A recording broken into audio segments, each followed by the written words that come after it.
sabe? Você mudar os slides.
Bom dia a todos. Só lembrando que nós temos então a Santa Ceia hoje da manhã, que já foi anunciado domingo passado. Também uma parte muito importante da nossa assembleia, que vamos fazer no outro domingo, dia 26, né? 26. Tá? Todos estão convocados para isso, que são membros. Os visitantes podem ficar também, não tem problema nenhum durante a assembleia, não tem dificuldade com isso. Só um detalhe muito importante para fins da assembleia: nós chegamos numa conclusão muito triste na reunião do conselho passado, no dia 2, que nós vamos ter um déficit no nosso orçamento. E por isso que já mandei toda essa comunicação para todos, e a gente pede o esforço da igreja para nos ajudar, não o conselho específico, mas a igreja. Tá? Já recebemos umas informações, colaborações muito valiosas. Desde já nós agradecemos aqueles que já demonstraram esforço e dedicação, e nós estamos aguardando mais respostas ainda. Tá? Essa é a nossa informação principal e penosa que temos que dar, tá? Mas faz parte da vida da igreja. Nós desejamos depois disso um culto abençoado a todos e uma comunhão agradável na Santa Ceia. Nós desejamos um culto abençoado a todos.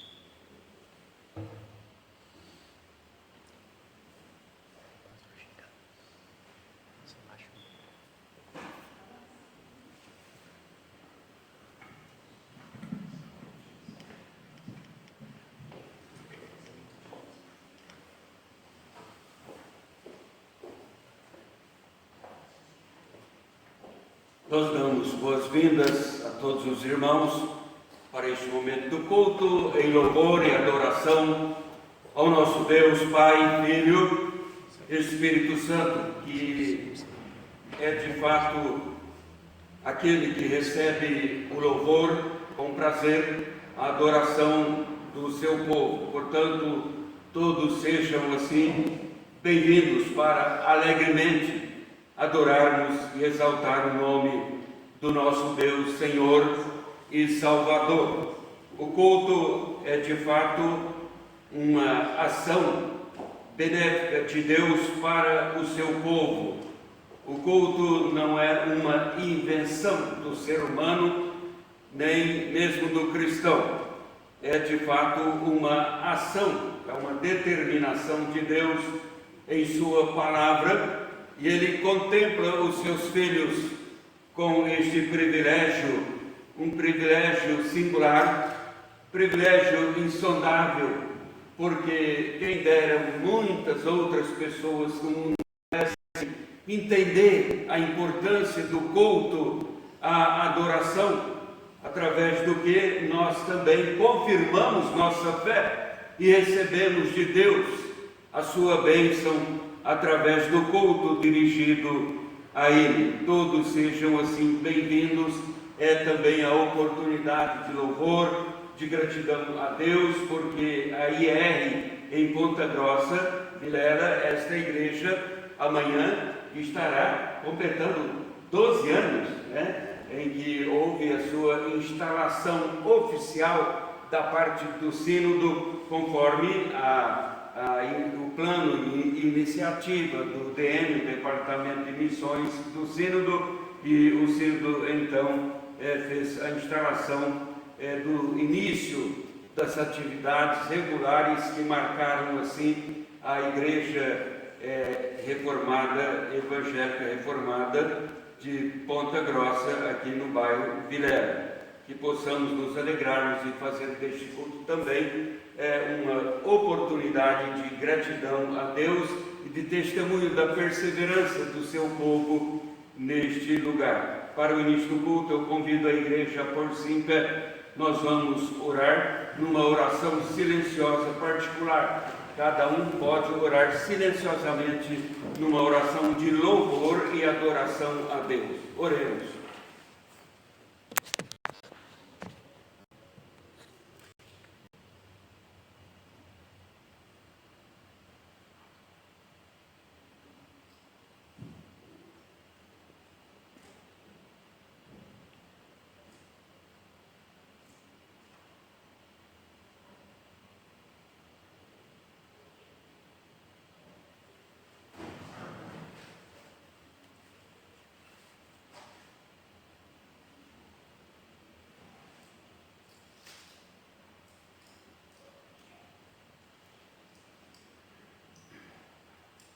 Exaltai ao Senhor nosso Deus e prostrai-vos ante o seu santo monte, porque santo é o Senhor nosso Deus. Irmãos, que a graça e paz da parte de Deus Pai e do Senhor Jesus Cristo estejam conosco na comunhão do Espírito Santo.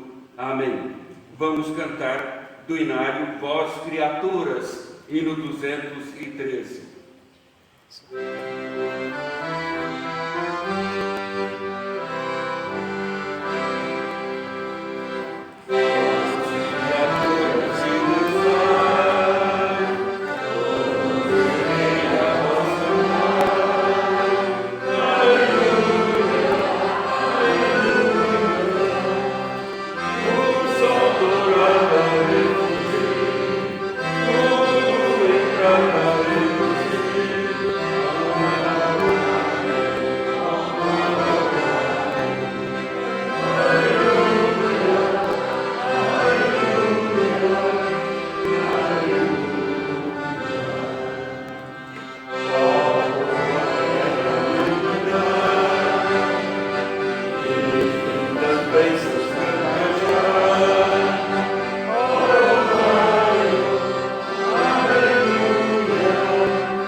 Deus eterno, ó Pai Criador, louvamos o Teu nome e agradecemos-te, Senhor.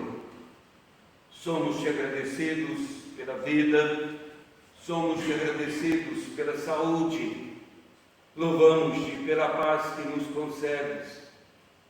Somos-te agradecidos porque o Senhor se revelou a nós como o Criador, como Deus Redentor, como Deus Consolador, e o Senhor se revelou a nós como Deus de toda provisão. Recebemos diariamente das Tuas mãos bênçãos que sustentam o nosso viver neste mundo. E vivemos não para o mundo, vivemos neste mundo para a Tua glória, vivemos para o Senhor, porque o Senhor nos comprou, o Senhor nos redimiu, nos resgatou em Cristo Jesus e nos deu esta certeza bendita, a certeza da salvação. Então os nossos corações são colocados na tua presença na manhã deste dia, cheios da gratidão por teus feitos para conosco. Queremos adorar-te, ó Pai, neste culto, mas nós queremos fazer de modo sincero.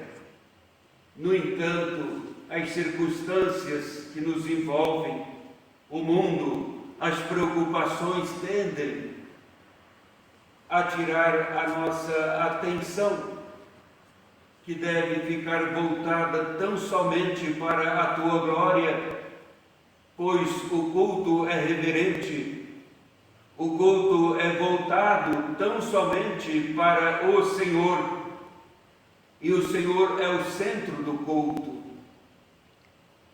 De fato, os nossos corações se alegram por podermos cultuar-te, mas também as nossas mentes chamam a nossa atenção que precisamos fazer com zelo, com amor e com dedicação. E só podemos fazer assim, suplicando a tua ajuda. Então, ó Deus, queiras abençoar este culto, o culto da tua igreja, voltado para a tua glória.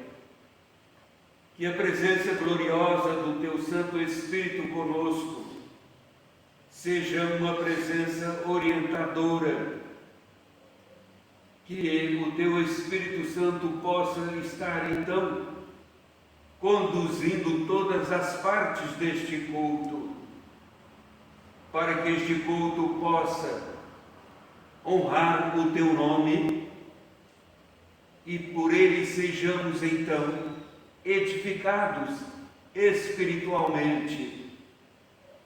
Então nós pedimos, ó Senhor, venha nos conduzir, para que depois, voltando para as nossas casas, façamos em paz, em alegria, pelo encontro com o Senhor neste culto. E também, ó Pai, continue preparando os nossos corações para o momento solene da celebração do sacramento da Santa Ceia, para que possamos participar deste sacramento, num momento festivo, numa festa solene, com alegria em nossos corações.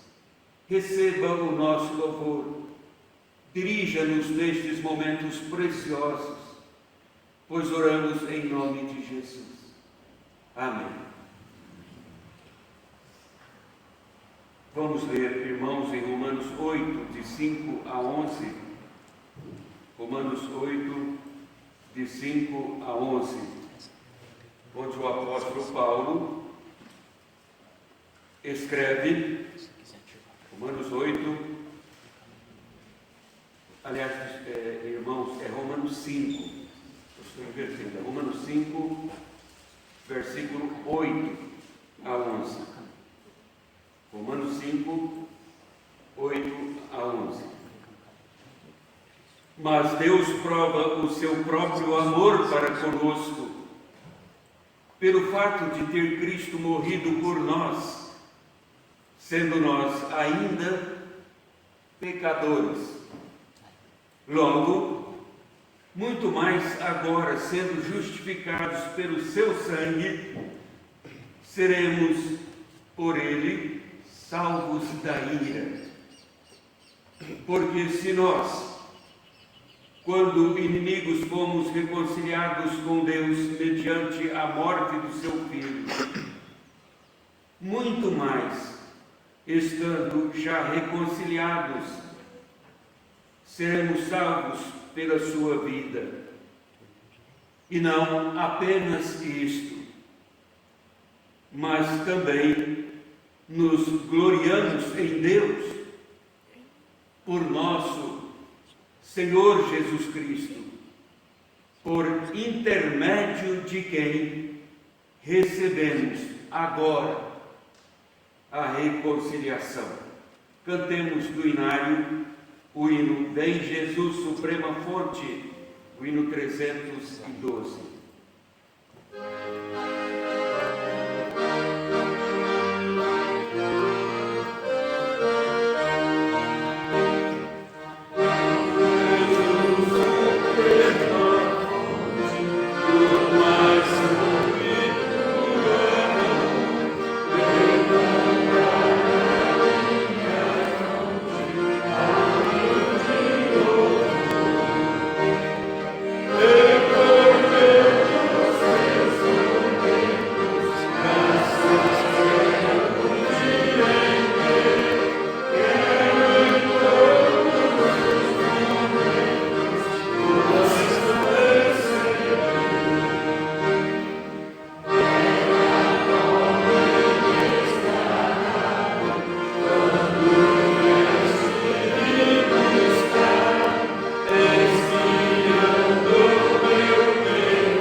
Diz o autor sacro neste hino: no teu sangue precioso, paz, perdão e vida achei.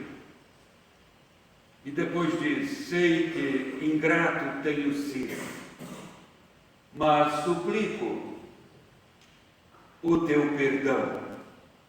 Por teu sangue fui remido, enche-me de gratidão. Como o escritor do hino estava certo ao colocar estas frases, porque Deus é de fato gracioso. Ele nos perdoou em Cristo Jesus. E na cruz, então, há provisão para os pecados que cometemos hoje. E Deus ainda nos ensina em sua palavra. É preciso confessar.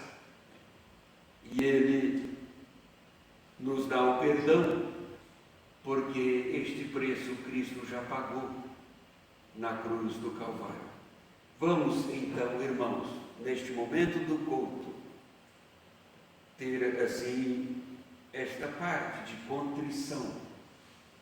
É o momento em que cada um pode orar silenciosamente na presença de Deus, derramar a alma na presença de Deus, silenciosamente, cada um e Deus em Cristo Jesus. Ele sonda os corações, Ele conhece o mais recôndito, o mais profundo da nossa alma. Ele quer nos purificar, porque Ele purifica para si um povo seu, zeloso, de boas obras. Oremos silenciosamente.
Deus Todo-Poderoso, confessamos os nossos pecados na Tua presença.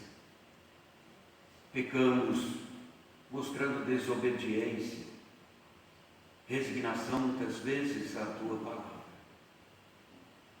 Mas o Senhor nos ama, o Senhor nos redime e o Senhor nos conduz. Então pedimos o Teu perdão, pedimos a Tua direção para a nossa vida, para que possamos seguir rumo certo, à luz da Tua vontade soberana. Assim venha nos fortalecer, venha nos condicionar a uma vida agradável a Ti. Nós, de fato, não merecemos o Teu perdão, mas nós suplicamos, na mediação de Cristo, o nosso Senhor e Salvador. Amém. Vamos ler a palavra de Deus, de onde extrairemos lições para a nossa edificação espiritual, em Judas. Judas não tem capítulo, então Judas, do verso 1 até o 4º versículo. Nós vamos fazer essa leitura de forma responsiva, somente 4 versículos, mas leamos responsivamente, lerei um versículo dos irmãos, o seguinte. Judas, verso 1 até o 4. Judas, servo de Jesus Cristo e irmão de Tiago, aos chamados, amados em Deus Pai e guardados em Jesus Cristo.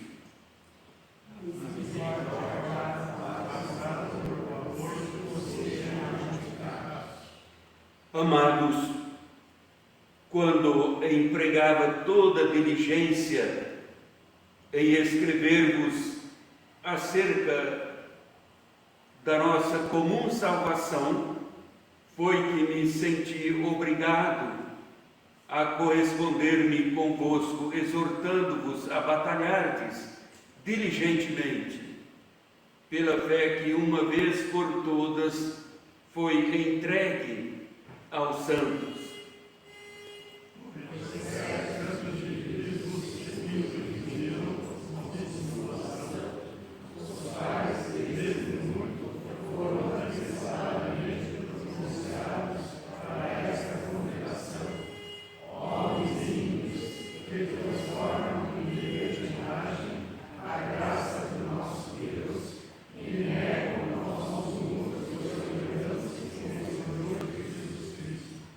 Cantemos o hino de número 129 do Inário da Bíblia à Luz Celeste.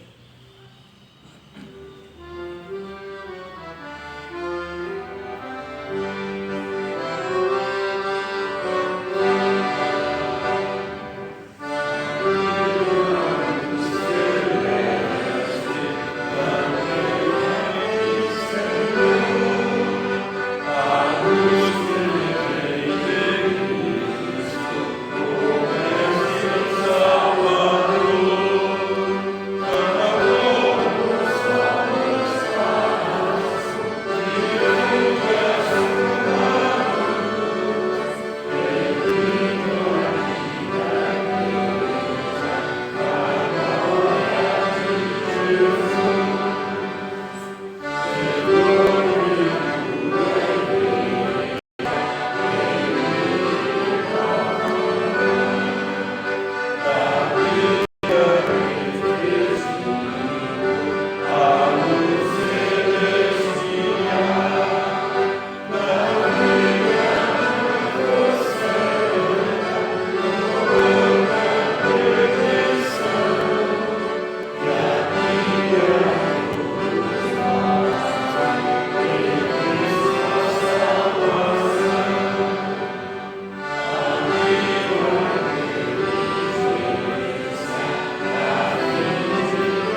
Oremos, irmãos. Senhor Deus, ó Pai poderoso, fizemos a leitura da Tua palavra, mas agora nós vamos examinar a Tua palavra. E quanto precisamos da iluminação do Teu Espírito Santo que inspirou a palavra.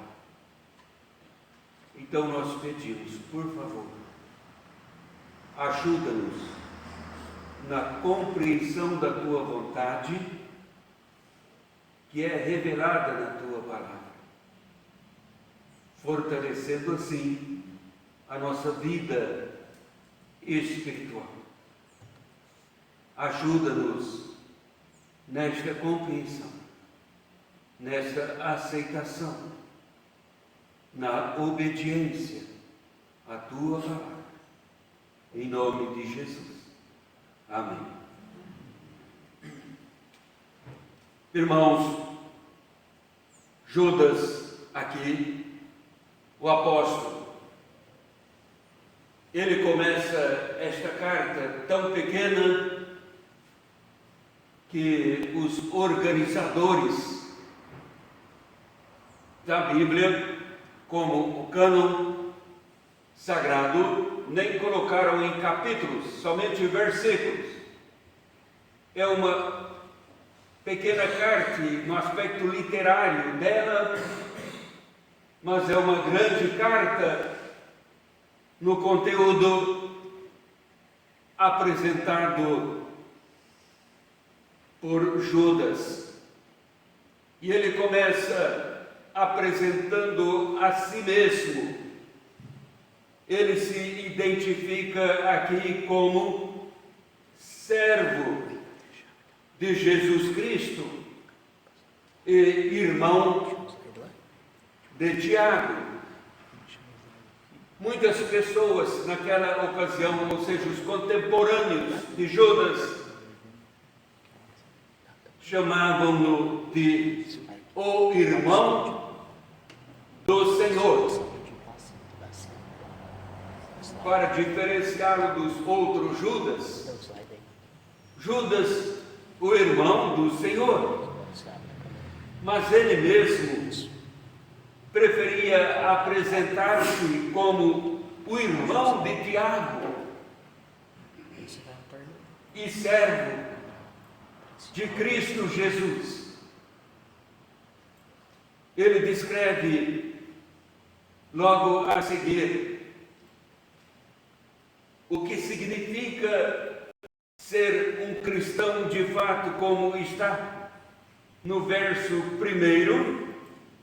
Ele diz: amados, quando empregava toda diligência em escrever, aliás, Judas, ele diz no verso 1, servo de Jesus Cristo e irmão de Tiago, ele diz: aos chamados, amados em Deus Pai e guardados em Jesus Cristo. Ele diz: ser cristão é então ser chamado por Deus. E a ideia que ele tem de chamado é aquele chamado irresistível pelo poder do Evangelho para obter a eterna salvação no reino por meio de Cristo Jesus. Chamados de Deus, mas também ele diz: o cristão é aquele que é amado por Deus. Ele está pensando numa ação já realizada.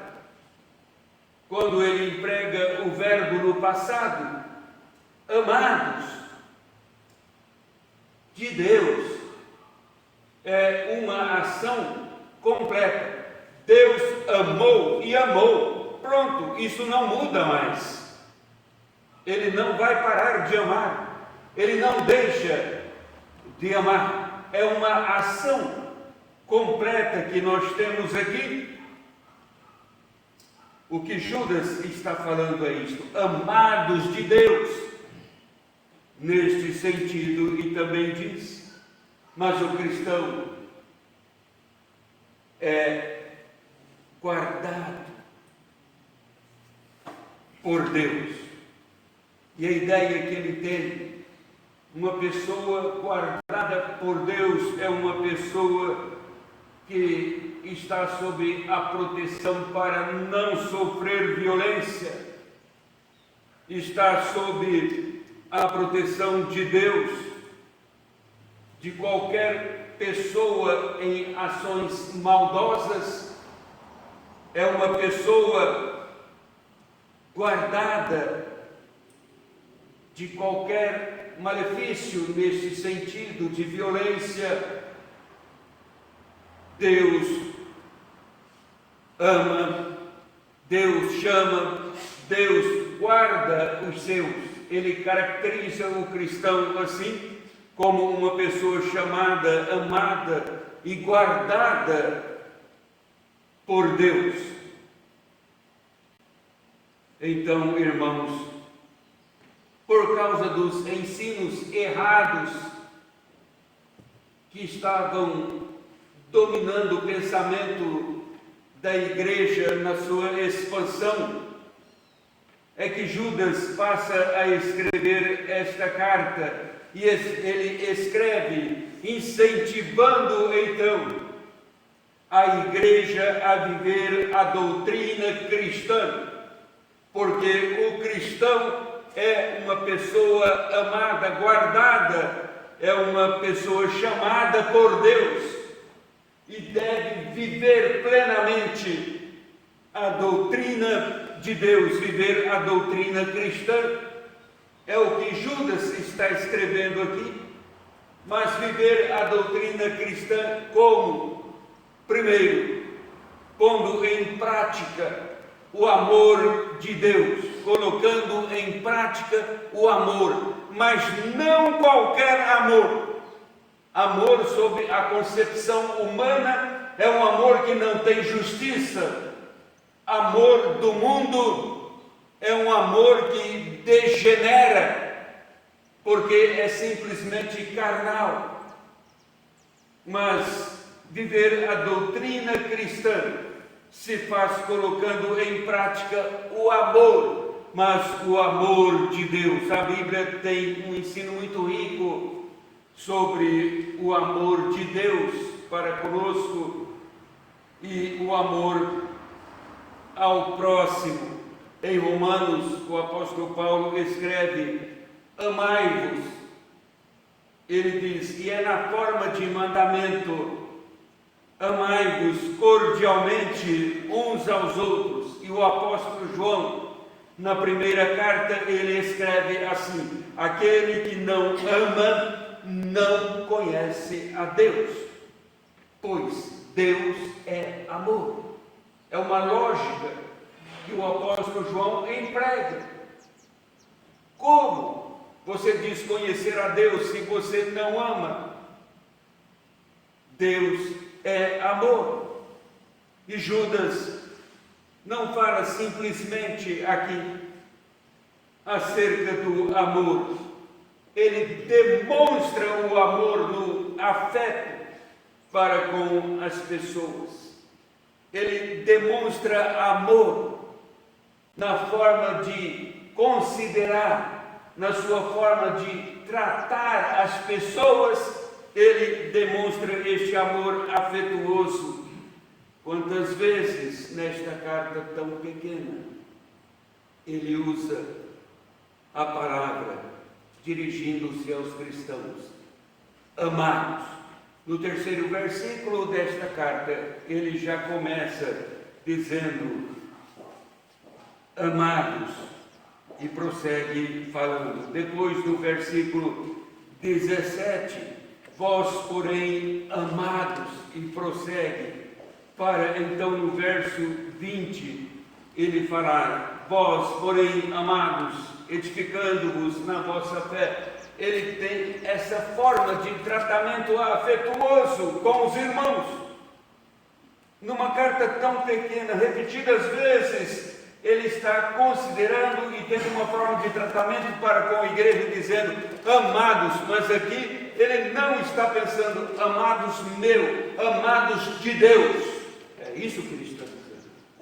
Os amados de Deus vivem e têm um procedimento em amor, mas o amor que vem de Deus, com essa forma de tratamento, ele ensina. A igreja precisa ser zelosa na prática da doutrina cristã. Ora, irmãos, a igreja é formada por pessoas amadas por Deus.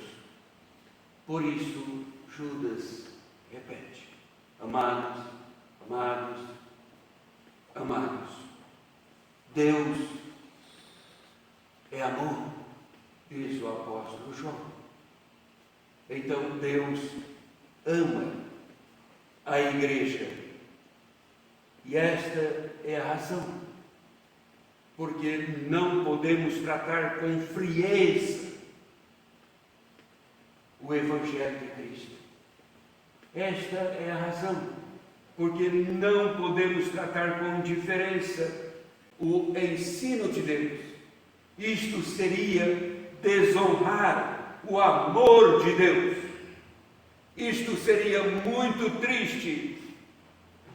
A igreja precisa honrar o amor de Deus, valorizando a doutrina cristã e mudando os seus passos,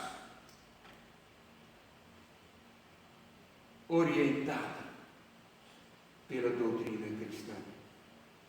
Mas também é viver a doutrina cristã firmados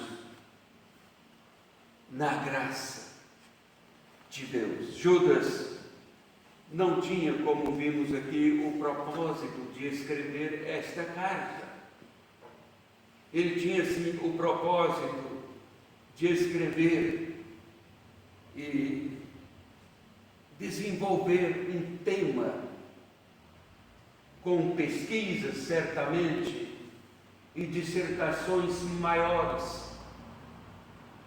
Ele pretendia escrever sobre nossa comum salvação, como está no 3º versículo, amados, quando empregava toda a diligência em escrever-vos acerca da nossa comum salvação. É o que ele estava fazendo. Ele estava já com quase o esboço, toda a estrutura pronta. Ele precisava iniciar agora o que pretendia.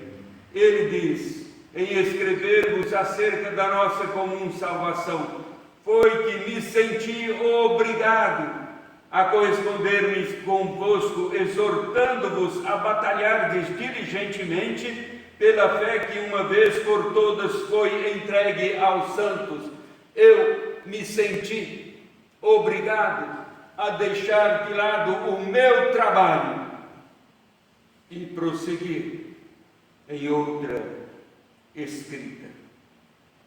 A palavra escrever que ele usa aqui indica um trabalho que ele estava fazendo que seria lento, um trabalho demorado, mas logo recebeu no meio disso a informação que falsos mestres entraram na igreja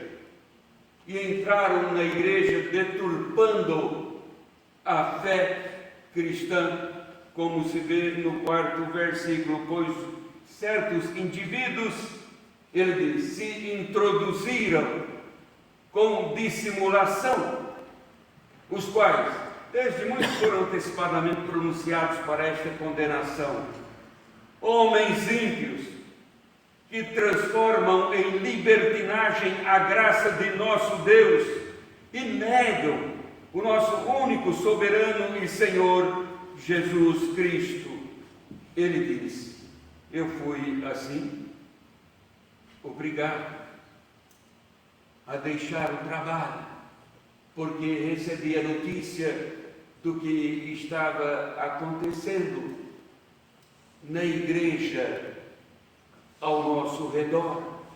A igreja no mundo de então havia um perigo muito grande, o destoamento da fé cristã dentro da igreja, o embotamento da verdade com a falsidade.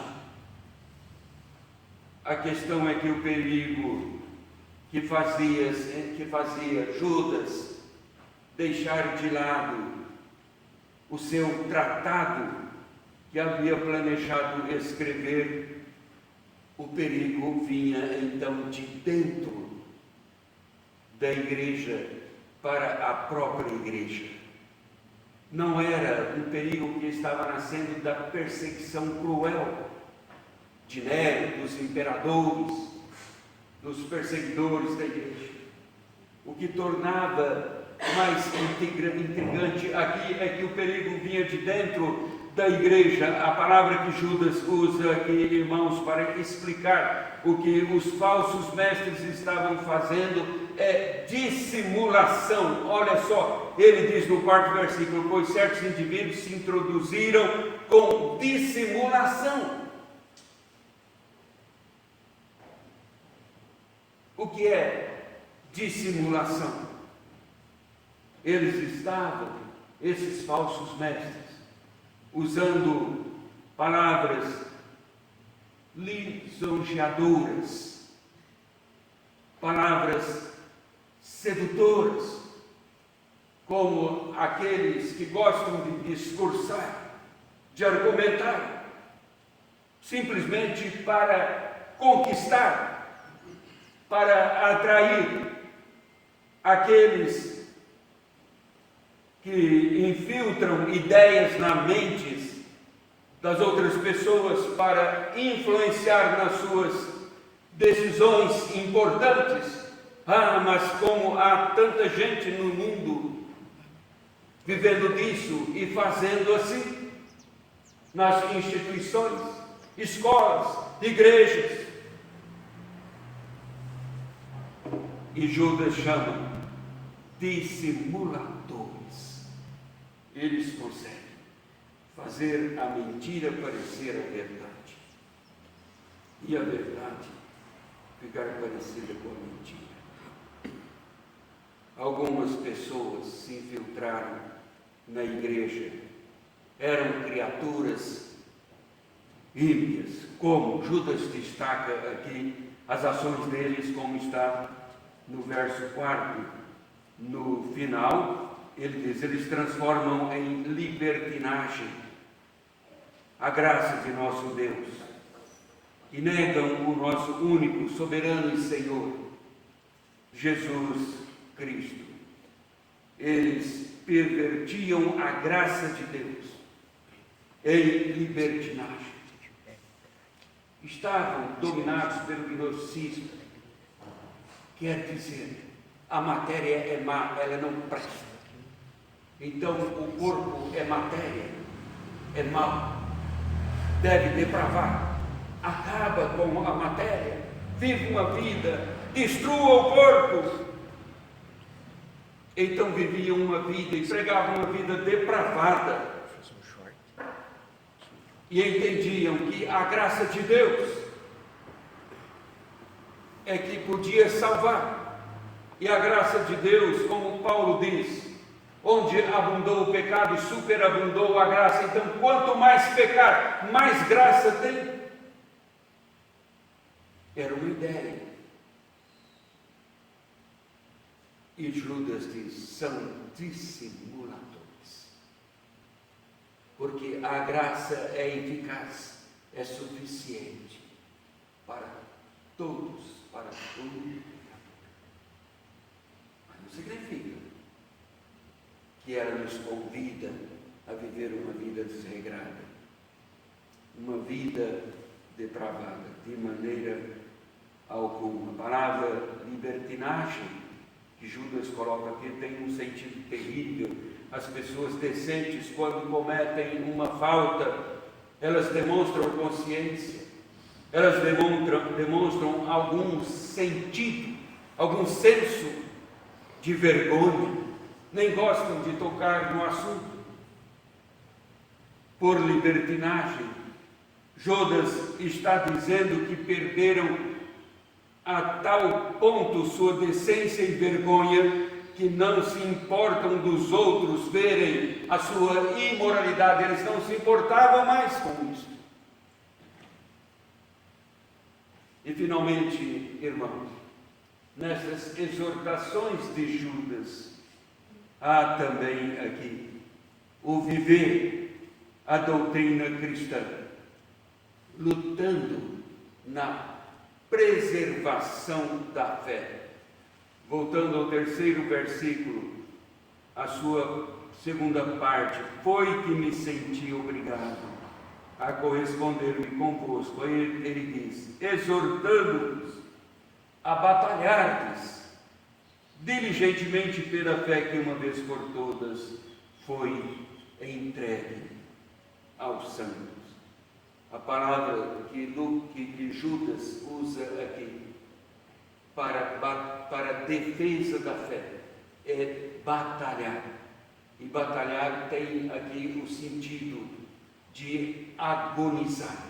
É a mesma palavra traduzida aqui por batalhar, que é traduzida por combater, o bom combate, mas também tem a mesma ideia do comportamento de Jesus na sua agonia, agonizava lá no jardim, no Getsemane. Então ele está dizendo, batalhar em defesa da fé cristã pode ser uma atividade custosa, pode custar muito caro para a vida, mas é preciso fazer com esforço esse trabalho, a defesa da preservação da fé. A fé, que ele diz, foi entregue de uma vez por todas aos santos, ou seja, a fé tem um elemento que não sofre variação, que é a pessoa de Cristo, a salvação em Cristo Jesus. Não há uma variação. A fé que foi entregue, ele está pensando a fé como um corpo doutrinário que foi entregue de uma vez por todas aos santos. Isto não muda, porque a ideia aqui é mesmo de tradição autorizada. É nesse sentido que a igreja é tradicional. Ela recebeu a palavra de Deus e não muda a palavra de Deus. Então, irmãos, vamos levar conosco estas lições que conseguimos extrair aqui do texto sagrado, na carta de Judas aos cristãos, e pensar um pouco em nós mesmos, quais cristãos no mundo hoje como igreja, porque fomos assim chamados por Deus, e fomos chamados por Deus para ser por Ele amados. Ele nos chamou, Ele nos amou, Ele nos guardou para si. Quem ousaria tirar de Deus aquilo que Ele guardou para si mesmo? Então, que possamos, meus irmãos, honrar essa dádiva de Deus, respondendo com a nossa vontade de aprender mais a doutrina cristã. Aliás, hoje é o tempo que o mundo está mostrando. A igreja deve voltar correndo para os catecismos, a igreja deve voltar correndo para o ensino cristão, para enfrentar o mundo tão diversificado na sua maldade contra o Evangelho. Evangelho do nosso Senhor e Salvador Jesus Cristo. Que Deus nos ajude. Amém. Nós vamos passar, irmãos, agora a celebração do sacramento da ceia. Eu quero convidar os irmãos que vão participar do sacramento da ceia a tomarem os lugares aqui ao redor da mesa. A igreja pode ver.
Vamos cantar, meus irmãos, o hino 246, a primeira, a segunda, a terceira estrofe do hino 246, disposta à mesa, ó Salvador.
Meus irmãos, o Senhor Jesus instituiu este sacramento, o sacramento da ceia. E Ele fez isto pensando no bem da sua igreja, o seu povo. Costumeiramente nós exortamos, porque é necessário. Aqueles que não se arrependem dos seus pecados, nós aconselhamos não participar deste sacramento, para não agravar ainda mais o julgamento de Deus sobre a própria vida. Mas os que demonstram arrependimento e desejam vida santificada devem participar do sacramento. O Senhor Jesus quer a nossa participação no pão, símbolo do seu corpo, entregue por nós ali na cruz. Ele quer também a nossa participação no cálice, símbolo do seu sangue vertido, derramado lá no Calvário para a nossa salvação. De maneira que esta não é uma mesa de propriedade de qualquer denominação cristã, evangélica. Não. Esta mesa é a mesa do Senhor Jesus. Assim é que convidamos todos a participar do sacramento da ceia.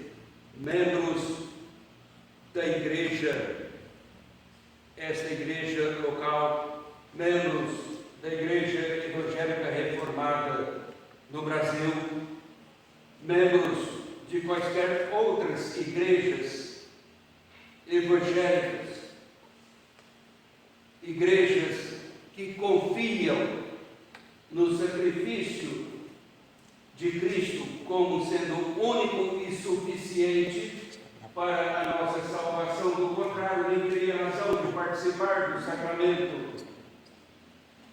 Pessoas que estão em plena comunhão com a igreja, em plena comunhão com Deus, são bem-vindas na participação deste sacramento. A exemplo do próprio Senhor Jesus, que na ocasião da instituição, naquela Páscoa, a instituição deste sacramento, fez, no momento da oração costumeira da Páscoa, ele fez uma oração de agradecimento, pedindo a bênção de Deus. Façamos de modo semelhante. Vamos orar. Nosso Deus, ó Pai Celestial, estamos na Tua presença. É um culto solene. Cantamos hinos em louvores ao Teu nome. Colocamos diante do Teu trono os nossos anseios e gratidão, súplicas através das orações. Também recebemos a instrução da Tua palavra. E agora estamos ao redor da mesa, a mesa do Senhor. É uma ordem do Senhor para a igreja celebrar este sacramento até o Teu regresso. E estamos fazendo em obediência à Tua palavra, porque o Senhor quer nos alegrar. O Senhor quer fortalecer a nossa vida espiritual pela comunhão que temos com o Senhor, na reconciliação que Cristo veio oferecer, na dádiva de si mesmo na cruz do Calvário, entregando-lhe o seu corpo, derramando-lhe o seu sangue. E então, agora, nós estamos neste momento festivo, uma festa solene, para participar deste sacramento, comendo do pão, bebendo do cálice, que simbolizam o corpo e o sangue de Cristo entregue obrigado, porque de fato nem merecemos tamanha idade, mas o Senhor nos contemplou com esta graça insondável, maravilhosa. Então pedimos, ó Pai, abençoe os elementos que serão usados agora, como símbolos do corpo e do sangue de Jesus, para a edificação espiritual da tua igreja. E assim oramos agradecidos, em seu nome, hoje e sempre. Amém. Irmãos, o Senhor Jesus, na noite em que foi entregue, ele tomou o pão e partiu o pão e distribuiu aos seus discípulos, dizendo: tomai, comei, isto é o meu corpo entregue, o meu corpo ferido por vós. Fazei isto em memória de mim. Façamos assim.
Por semelhante modo, depois de cear ali com os discípulos, o Senhor Jesus também tomou o cálice e distribuiu o cálice para os seus discípulos também, dizendo: este cálice é a nova aliança no meu sangue, derramado em favor de vós. Fazei isto em memória de mim, todas as vezes que o beberdes. Façamos assim.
Continuar cantando o hino 246, agora as duas últimas estrofes.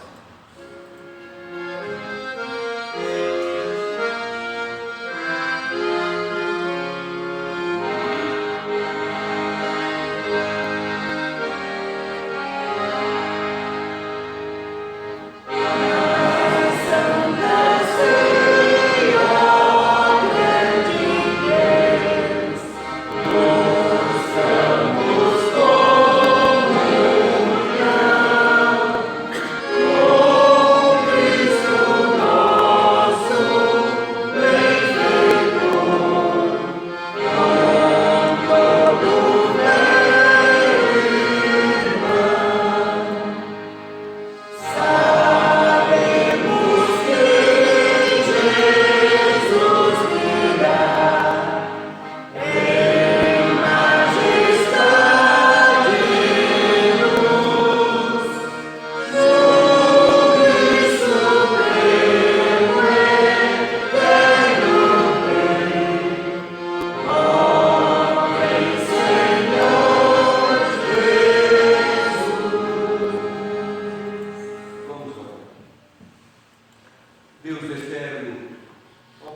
Celestial, muito obrigado por participarmos do sacramento da ceia.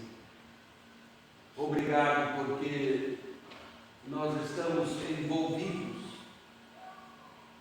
com os princípios do Teu Evangelho. Fomos tirados das trevas para andarmos na luz, no reino de Cristo. E por isso participamos do sacramento. Nós adoramos o Teu nome por esta dádiva tão grandiosa. Podermos assim confirmar a nossa fé. Esta fé que é um dom do Senhor. Não é uma iniciativa nossa. Porque o Senhor é quem palpita em nós o crer em Ti. Somos agradecidos, porque cremos, aceitamos esta dádiva da redenção em Cristo Jesus. Amém. Mas pedimos, ajuda-nos a cada dia, para que possamos viver esta redenção, para que possamos comunicar o significado do sacramento da ceia, da nossa forma de viver, a nossa reconciliação com o Senhor, em obediência à Tua palavra. E demos-te graças, porque assim a Tua Igreja caminha neste mundo. E aqui em Ponta Grossa, a Igreja Reformada neste bairro está completando, então, 12 anos de atividade. Nós somos agradecidos por todas as dádivas para com as atividades da Tua Igreja neste lugar. E pedimos que continues abençoando, fortalecendo, para que a Tua Igreja aqui possa ser conhecida como uma baluarte da Tua verdade. Amém. Receba o nosso louvor em nome de Jesus. Amém. Amém. Os irmãos poderão voltar aos bancos, nós vamos dar a oportunidade para o encaminhamento das ofertas e encerrar essa discussão. Tem um slide.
Convido a igreja a pôr-se em pé, vamos integrar a bênção, ensinar o culto com a mente. E agora, meus irmãos, paz seja com todos e o amor com fé da parte de Deus Pai e do Senhor Jesus Cristo. A graça seja com todos que amam sinceramente o nosso Senhor e Salvador Jesus. Amém.